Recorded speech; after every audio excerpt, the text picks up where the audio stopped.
야권의 평양 올림픽 프레임, 이것에 대해서 청와대가 오늘 본격적으로 제동을 걸었습니다. 주제어 보시죠.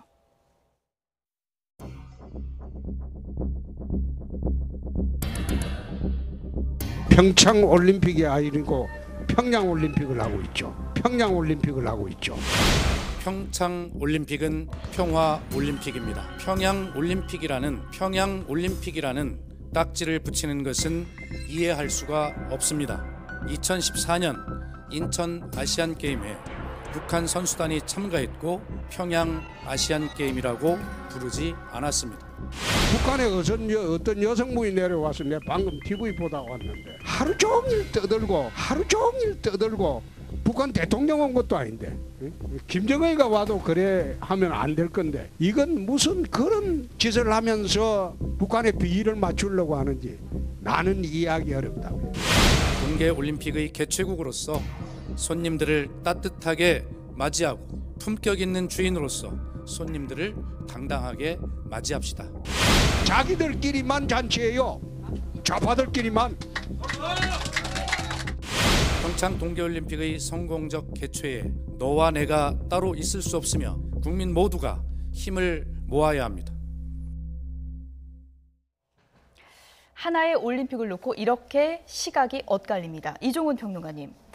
청와대에서 이렇게 박수현 대변인이 직접 브리핑을 길게 할 정도면 평양 올림픽이라는 키워드가 상당히 좀 거슬렸던 것 같습니다. 어떻게 보십니까? 네, 사실은 과한 측면이 있죠. 그런데 청와대가 나서서 또 굳이 저렇게까지 또 이야기를 해명할 필요도 전 별로 없었다라고 생각합니다. 그래서 오늘 검색어가 평양 올림픽이 또 올라가는. 네, 그러니까 어차피 이제 국민들이 이제 예. 판단을 내리는 거고요. 예. 그런데 뭐 어찌 됐건 간에 뭔가 좀 대화는 필요해 보이지 않습니까? 예. 그러니까 지금 뭐 보수 야당도 너무 극단적으로 이게 자꾸 이렇게 그 좌파 올림픽이다 이런 식으로 몰고 예. 가는 측면이 있고 청와대의 물론 이제 판단도 개입이 됐겠죠. 그러니까 사실은 이번에 그 북한의 그 예술단 점검단에 대해서 약간 과잉 경호 내지는 과잉 대접을 한 부분도 사실은 분명히 있는 것 같아요. 그렇다면 그러니까 국민들은 그 두 가지를 다 보면서 아마 냉정하게 지금 판단을 좀 내리고 있을 거라고 좀 보거든요. 그러니까 대표적으로 이번에 그 아이스하키, 여자 아이스하키 단일팀 구성에 대해서 젊은 층조차도 굉장히 냉철하게 지금 판단을 내리고 있는 그런 부분들을 볼 수가 있단 말입니다. 그래서 양쪽 다 조금 자제해야 한다라고 저는 생각을 하고요. 조심 좀 더 하는 게 좋겠다. 그리고 그와 동시에 대화를 진짜 좀 해야 되겠다. 대화 좀 하시라. 이런 말씀 드리고 싶어요.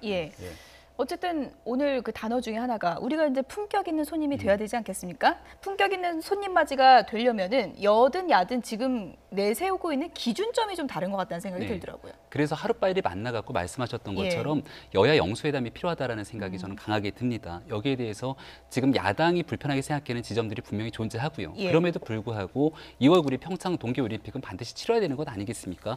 중간에 만나서 야당에 대한 단순한 협조를 당부할 것이 아니라 언론과 정치권의 협조를 어저께 문재인 대통령도 수석 보좌관에서 당부를 하고 이어서 지금 박수현 청와대 대변인도 똑같이 언론을 향해서 얘기를 하고 있는 건데요.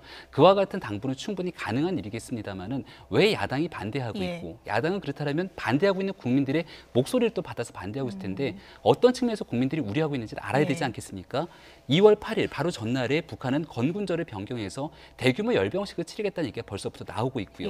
그날에 이제 강릉에서는 결국은 북한의 예술단에서 공연하게 되는데 날짜가 조금 전에 확정이 됐죠. 이런 과정들을 과연 우리 국민들은 어떻게 바라봐야 되는지를 일방적으로 설득할 것이 아니라 만나서 협의를 해야 됩니다. 대한민국 국민들을 다 만날 수 없기 때문에 일부 반대하는 국민들을 대표하고 있는 곳이 야당이라는 공간이 있기 때문에 한국당만 있는 게 아니라 국민의당과 바른정당이 다 같이 있는 상태로서 정치권의 협조와 당부가 반드시 필요할 거라고 생각합니다. 세부적인 그런 세세한 논의와 이해보다는 너무 이렇게 거친 키워드만 서로 내세우다 보니까 공방만 거세지는 그런 좀 안타까운 상황인 것 같은데요. 청와대 또 청원 홈페이지에 나경원 의원에 대해서 평창 올림픽 위원 자격을 좀 박탈해달라 이런 청원까지 지금 올라왔는데 이게 청와대가 결정할 수 있는 문제입니까? 사실 그 부분도 조금 의문이긴 한데요. 23일 오후 6시 기준으로 해서 지금 현재 나경원 의원의 그 평창 올림픽 위원직 파면 요청이 20만 4,889건이 올라왔거든요. 예. 그렇다면 사실은 이것은 상당히 심각한 상황이어서 청와대에서 적극적으로 검토하고 있다라는 얘기를 하고 있고요. 예. 지금 청와대에서 좀 전에 박수현 대변인이 그렇게까지 할 필요가 있었냐라는 얘기 하셨는데 그렇게 해야 되는 이유가 있습니다. 왜냐하면은 문재인 대통령에 대한 지지도가 2주 연속 60%대밖에 안 머물고 있거든요. 게다가 지금 현재 단일팀 구성과 관련해서 여론이 좋지 않다라고 하는 얘기가 있기 때문에 예. 이런 것들을 지금 현재 잡지 않게 되면 계속해서 떨어질 것이다라고 하는 게 청와대도 입장입니다. 그래서 예. 전반적인 상황에 대해서 좀 맥을 끊어주고 또 이런 것들이 너무 야당에 끌려가는 모습을 보이지 않겠다라고 하는 입장이 또 청와대 입장이기 때문에 예. 아마 이런 식의 전반적인 종합적인 정치적 상황을 고려한다면 당연히 그 나경원 의원에 대한 청와대 그 청원에 대한 답도 금방 나올 거라고 생각합니다. 네. 그런데 뭔가 대답을 해야 하는 건 맞는데요. 그런데 그 수위가 중요하죠. 어떤 표현으로 할 건지도 굉장히 예. 중요하고 저는 이번에 결과적으로 청와대가 만약에 이 굉장히 뭐 강렬한 표현으로 예를 들어 반박하는 그런 뭐 어떤 예. 그런 그 대응을 내놓는다라고 하면 결과적으로 나경원 의원을 도와주는 거다라고 저는 생각을 해요. 서울시장 출마하려는 분 아닙니까? 아, 그러니까 그렇습니까? 진보 쪽의 공격을 그만큼 예. 받으면 보수 진영 쪽에서는 그만큼 또 그러니까 여러와 같은 지지를 받을 수 있는 거기 때문에 그런 예. 정치적인 부분도 함께 고려를 해야 한다 이렇게 생각합니다. 어쨌든 평창 동계올림픽 성공을 위해서 지금 남북 대화 분위기도 상당히 중요하지만 시너지를 내려면 여야 간의 대화도 지금 시급해 보이는 건 맞는 것 같습니다. 김병민 경희대 개건교수, 노영희 변호사, 그리고 이종훈 정치평론가 세 분이었습니다. 고맙습니다.